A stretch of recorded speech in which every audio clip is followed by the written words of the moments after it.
Okay, round two. Name something that's not boring. A laundry? Ooh, a book club. Computer solitaire, huh? Ah, sorry, we were looking for Chumba Casino. That's right, ChumbaCasino.com has over 100 casino-style games. Join today and play for free for your chance to redeem some serious prizes. ChumbaCasino.com. No purchase necessary. Void where prohibited by law. 18+ terms and conditions apply. See website for details. Hello, it is Ryan, and we could all use an extra bright spot in our day, couldn't we? Just to make up for things like sitting in traffic, doing the dishes, counting your steps, you know, all the mundane stuff. That is why I'm such a big fan of Chumba Casino. Chumba Casino has all your favorite social casino-style games that you can play for free anytime, anywhere with daily bonuses. That should brighten your day a little. Actually, a lot. So sign up now at ChumbaCasino.com. That's ChumbaCasino.com. No purchase necessary. VGW Group. Void where prohibited by law. See terms and conditions. 18+. Costello.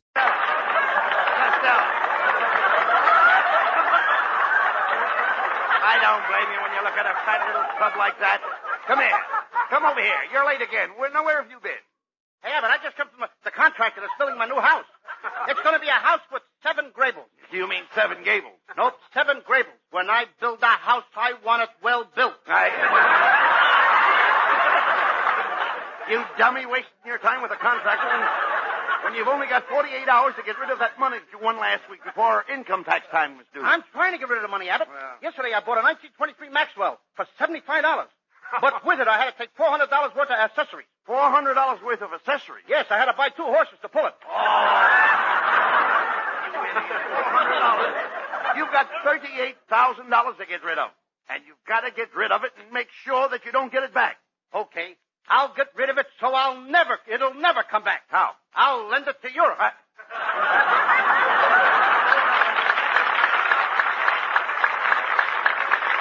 Costello, this is ridiculous.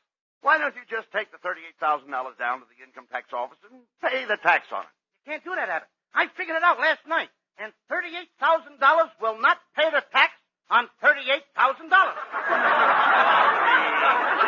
Talk sense. Look, did you send in your estimated income for 1947? You know, that's the one where they asked you to guess how much you're going to make this year? Oh, sure, I sent it in, but I didn't sign it. Why didn't you sign it? If they want me to guess how much I'm going to make, let them guess who sent it in. Well,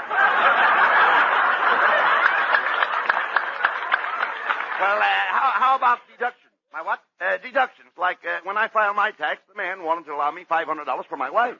For your wife? That's way over ceiling. Look, I'm talking about dependents. You see, everybody comes under a different tax table. Now, if you're single, you come under one table. If you're married, you come under another table. That did it, Abbott. I ain't paying no taxes. Why? I refuse to do business under the table. Oh. Costello, you're impossible. You'll never figure that tax out. So you've got to get rid of that money. Now, hey, wait a minute. I've got an idea. The best place to lose money is at the racetrack. Racetrack? That's wonderful, Abbott. I love horses. My favorite story is about a horse named Black Beauty. Black Beauty? Yes. Once upon a time, there was a little horse named Black Beauty. His mother was a bronco, and one night she died of a cold. Oh, she had pneumonia. She what? She had pneumonia. Yeah, it was bronco pneumonia. Bronco? Oh, Abbott, will you keep out of this? All right. Why don't you go over to the livery stable and show them what a real jackass looks like? Now, I'll have you understand I'm no jackass. You're no jackass. No. Your ears are too long. All right. Go on with the story. Okay, now the farmer who owned Black Beauty, he loved him. And he used to brush and comb the horse. No, you mean he curried the horse. Why should he carry him? Black Beauty was big enough to walk. All right. Now, every morning the farmer would feed Black Beauty. Yes, Black Beauty ate his fodder. Yes, and after he would eat, he ate his fodder. Certainly, every horse eats his fodder. You mean he eats his fodder? Yes. And his father eats his fodder, and his father eats his fodder. Pretty soon there won't be no fathers left for Father's Day. I mean, to feed a horse, you take a bag and put its fodder in it and hang it on his nose. Now, ain't that a pretty picture? Black Beauty walking around with his fodder hanging on his nose. No. Never mind that. What's the rest of the story about Black Beauty? Well, Black Beauty liked the rain. Every time it would rain, he would run and run, and he would run in the water. In other words, Black Beauty was a mudder. Yes. Now, one day, Could I have that again? He was a mudder. Black Beauty was a mudder. How could a he be a mudder? Ain't a she a mudder? Certainly not. Sometimes a he makes a better mudder than a she. Well, we learn something new every day. Listen, Abbott, suppose a mama horse has little horses. Don't that make her a mudder? Well, now that depends on her feet. Yeah, and then... Well, if you ask a silly question... question, you get a silly answer. No, Costello. I own racehorses and have one of the finest mutters in the world. What has your mother got to do with horses? My mother is a horse. Now that you mention it, I see the resemblance. Here. Now, one day, everybody on the farm was very, very sad. The farmer was sad. All the little horses were sad, too. They were so Wait, sad just a second, Lou. Wait after a the minute. horses Don't break were me down. sad, Why was everybody so sad? Black Beauty was limping around. Oh, too bad. There was something wrong with his front legs. Mm-hmm. The farmer took Black Beauty to He find had out... something wrong with his forelegs. Yes. And then after... Would you mind running that past me again, please? I said he was having trouble with his forelegs. I just told you he limped on his two front legs. Well, Costello, a horse's forelegs are in front. His four legs are in front. Yes. What are those things in the back? Crutches? You don't understand. A horse has forelegs in front and hind legs in back. Four legs in front and hind legs in back. Right. What are we talking about, a horse or a centipede? Listen, please. I'm trying to tell you that a horse has four legs in front. Oh, Abbott, you're sure his four legs are in front? Certainly. Okay, then tell me this. What keeps his tail up? His hind legs. Look, when I say that the horse has four legs in front, I don't mean that his four legs are in front. I mean his forelegs are in front. A horse has four legs. But all four of them are not four legs. Oh, when you say that a horse has four legs in front, you don't mean that his four legs are in front. You mean that his four legs are in front. A horse has four legs, but all of them are not four legs. Now you've got it. Now I've got it. I don't even know what I'm talking about. Well, Costello, here's the racetrack. Now, Saturday night is the deadline for income tax, and you've got to lose that money. Now, I'll tell you how to bet because you don't know a horse from the sight of a barn. That I know. I do too. Test me. All right. Look over there. What is that? A horse or the side of a barn? Abbott, this time you're right. See, you know absolutely nothing about horses. You don't study form. You don't know track conditions. And with no information whatever, do you know what can happen to you, Lou? Yes, I can win. You can Costello, to lose, you've got to play long shot. Now, I've got a horse that goes off at 20 to 1. Well, let's hurry, Abbott. It's 12:30 now. Oh, there's no hurry, no hurry. No hurry. He doesn't go off till 3 o'clock. I thought you said he was going off at 20 to 1. He is. He goes off at 20 to 1 at 3 o'clock. How can he go off at 20 to 1 if he goes off at 3 o'clock? Listen, no matter what time he goes off, it'll still be 20 to 1. It'll still be 20 to 1 at 3 o'clock? That's right. Abbott, let me smell your hair. What do you mean? Go ahead. Uh-huh. No smell, just as I thought. You've been drinking the hair tonic again. You cut that out, Costello. You've got to lose that money. Now, the smart thing to do is buy a dope sheet. You can get smart from buying a dope sheet? Certainly, if you have the dope, you're smart. Is that clear? Oh, sure. The horse goes off at 20 to 1 at 3 o'clock. Never mind that. Hey, I think that fellow over there is selling tip sheets. Let's ask him. Say, mister. Yes? Do you sell tips on horses? As Dr. Livingston said to Stanley, you came to the right place. I've got Joe's tip sheet, Henry's tips, Eddie's tips, and asparagus tips. Asparagus tips? That's for green horse players. Well, we'll take Joe's tip sheet. Is it any good? As the Queen of Sheba said to Solomon, it's wonderful. Look, mister, forget that. We want a tip sheet that picks losers. Losers? Well, if you want to lose, I've got a horse that goes off at 20 to 1. At 3 o'clock? No, 4:30. Look, mister. Cut it out! Look, mister, as Dr. Jekyll said to Mr. Hyde, take a powder. All right. Quiet, Costello. Mister, give us a copy of Joe's tip sheet. Fine, there you are. And as young Dr. Malone said to Ma Perkins, that will be $5. Okay. Now I'll be able to pick the horses. Oh, you mean you want to use Joe's tip sheet to pick the horses? Well, in that case, you'll need a copy of Henry's tip sheet. You see, that explains what Joe's tip sheet is all about. How much is that? $10. Okay, I'll take it. Let's go, Abbott. Just a minute, Fatty. Can you read the code in Henry's tip sheet? Oh, sure. I can read... What code? Aha! Well, then you'll need Don's tip sheet, which explains the code on Henry's tip sheet, which picks the horses in Joe's tip sheet. That'll be $25. Oh. Come on, Costello. We've got to make some bets and lose that money. Nothing doing, Abbott. I can lose all my money right here. Here's $25. Thank you. And as Mrs. Chip said to Mr. Chip, goodbye. Goodbye. Hey, Abbott. I don't need this guy's tip.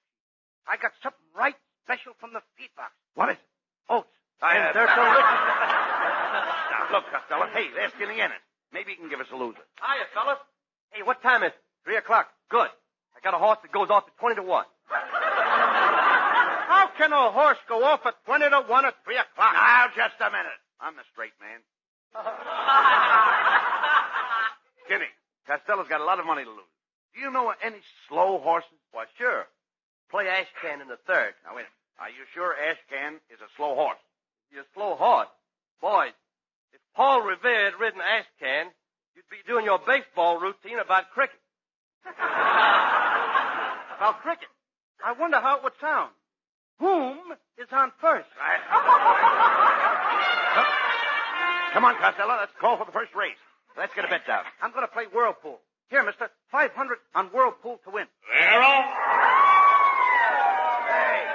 Hey, you got the bet down just in time, Costello. They're off. I hope Whirlpool doesn't win. Abbott, the only way that horse could win is if he had an outboard motor attached to him.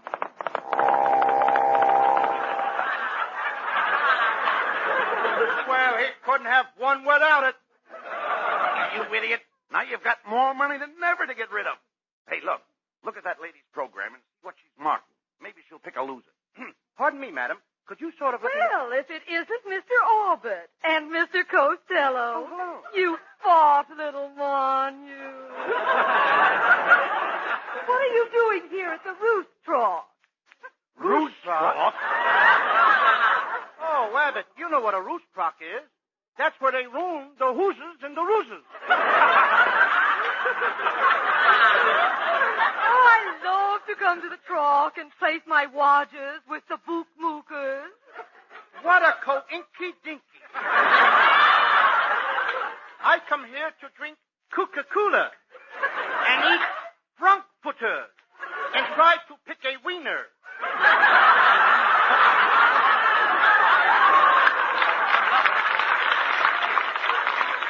Well, it's been grand seeing you. I must be toddling along. As we say in French, je suis de la Pigalle in la qu'est-ce que c'est to you. And a juicy dill pickle in the kissing too. Costello. Hey, Costello, we should come to the track more often. All the big movie producers come here, and we might make some good contacts. Yes, while they're looking over the horses, they might think of a part for me. They might think, what am I saying? Well, hello, Miss Rabbit. Where are you going with that big bale of hay? Oh, pardon me, it's Costello. Oh, my, I just love the racetrack. You know, my late husband said I had the makings of a great horsewoman. You're saying that wrong. Your husband said you had the makings of a great horse, woman. Costello, you've just got time to play the third race. Now, look, let's try the old-fashioned method. Stick a pin in Mrs. Wetwash's program and play whatever you pick. Okay, Mrs. Wetwash, may I borrow your hat pin? Yes. Thank you. Now hold up the program. I'll close my eyes and stab it with the hat pin. There they go. Costello, you stuck Mrs. Wetwash with a hat pin. Look, she's jumping the fence. She's out on the track. At the corner, Mission Bell is going to the front. Busy Bee is second. Hey, just a minute, folks. There's an antic starter out there. That's a strange-looking nag, but, brother, can she run? Now you did it, Costello. Mrs. Wetwash is running in the race. She'll probably win and pay a lot of money. And the winner is the antic starter, which has just been identified as Mrs. Wetwash. Isn't that a silly name for a horse? It's a silly name for a woman. I wonder what she paid. Mrs. Wetwash went off at 20 to 1 and came in at 3 o'clock. How do you like that? Now the racetrack announcers are doing our routines, Abbott.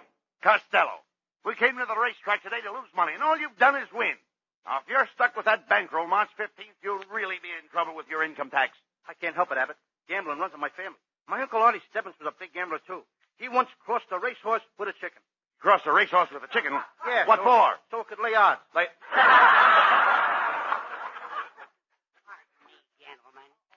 Gentlemen, would you like to buy a sweepstake ticket? They're 50 cents a piece. Oh, sure. Here's $50. Give me 100 of them. Hey, wait a minute. The price marked on these tickets is $2. How can you afford to sell them so cheap? The race was last year. Now, would you like to take a chance on this punch board? It pays 500 to 1. Now, wait a minute. The punch board is all punched out. I know, but where else could you get such beautiful odds? Say, mister, who are you? Now, let me think. Oh, I've got some business cards in my pocket. Would you mind reaching in and pulling one out? See, my hands are all covered with fingers. Costello, there's something peculiar about this man. Look, he's wearing an iron watch chain, and it's 6 feet long. Well, that's all right, Abbott. He's got a police dog in his pocket. Pardon me, sir, but what are you doing here at the racetrack? Oh, I own the great horse, Numbskull. My wife gave him to me for my birthday. Your wife gave you a horse? Yeah, she didn't want me to have anything sharp. Your wife must write your jokes, too. You haven't had anything sharp in the last 2 minutes. Well, gentlemen, I've got to go now. I've got to hang up my horse. Hang up your horse? Yes, he's a Mustang, and he must hang someplace.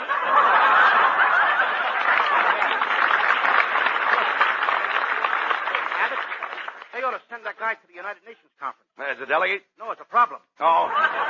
Come on, Costello. Let's take a look at his horse, Numbskull. He may be just the horse to lose your money on. Oh, Louis Costello. Costello, here's Marilyn Maxwell. My, but you look pretty, Marilyn. That's a lovely dress you're wearing. Oh, it's just something I threw on. You must have flown a curve. You smell good, too. Oh, that's my new Racetrack perfume. Chanel, number 8 to 5. Gee, Louis, didn't we have fun in the movies last night? Yeah. I thought Ray Milland was wonderful in that picture, California. But I think you have a much better looking map. Than Ray Milland? No, than California. Hey, look, Costello. There's that daffy guy's horse, Numbskull.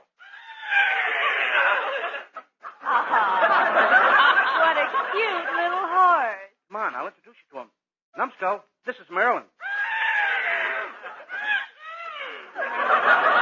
Hey, look, Costello. Here comes Mrs. Wetwash. Well, Costello, what horse is that? This is Numbskull.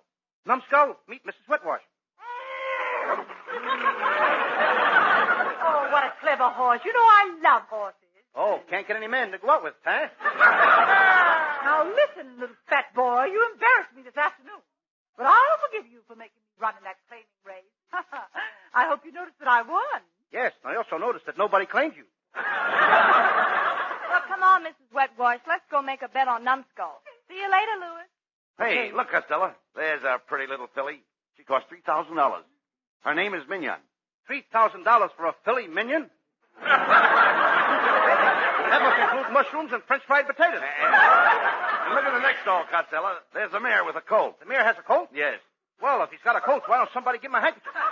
Get him some 4-way cold tablets or something. No, he doesn't need tablets or a handkerchief. I'm talking about a colt. That mare has a colt. The trainer will take that colt and teach it to run. They gotta teach a colt to run? Naturally. Brother, when I get a colt, it runs all by itself. Look. Hey, look, Lou. Here comes the groom with the horse's bridle. He's getting ready to lead her away by the halter. Abbott, stop the wedding. Stop the wedding? Sure, by the time the horse's groom leads the bridle to the halter, that colt will start running and she'll sneeze right in that groom's kisser. Come on, Costello. That's the post call for the last race. And you've got to bet on a loser to get rid of that money. Remember your income tax. Abbott, I'm going to bet it all on Numbskull. I've been looking up his form. He's got to lose. What does the form say? Well, it says he was beaten at Santa Anita. He was an also ran at Tanforan. He came home in the dark at Hollywood Park and showed a weakness in the Preakness. Okay. Numbskull it is. Let's get the bet down.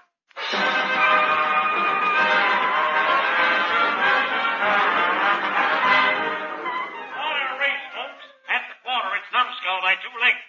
Banjo is second, and Bazooka is third. Oh, no! Oh, no! They're coming into the stretch. Numbskull is in front by 3 lengths. Oh, no! Oh, no! Oh, yes. Oh, yes. And the winner is Gertie's Corset. Did you hear that, Costello? The winner was Gertie's Corset. That was a tight squeeze. Well, we did it, Abbott. The money's all gone. I don't have to worry about no income tax. Attention, everybody. Hold all tickets. There's been a disqualification. Gertie's Corset got rough in the stretch and broke in front of Numbskull. How do you like that? They busted Gertie's Corset. And here is the judge's decision. The officials are putting up Numbskull's number and taking down Gertie's Corset. You hear that, Costello? Numbskull's number is up. So is mine. Alcatraz, here I come!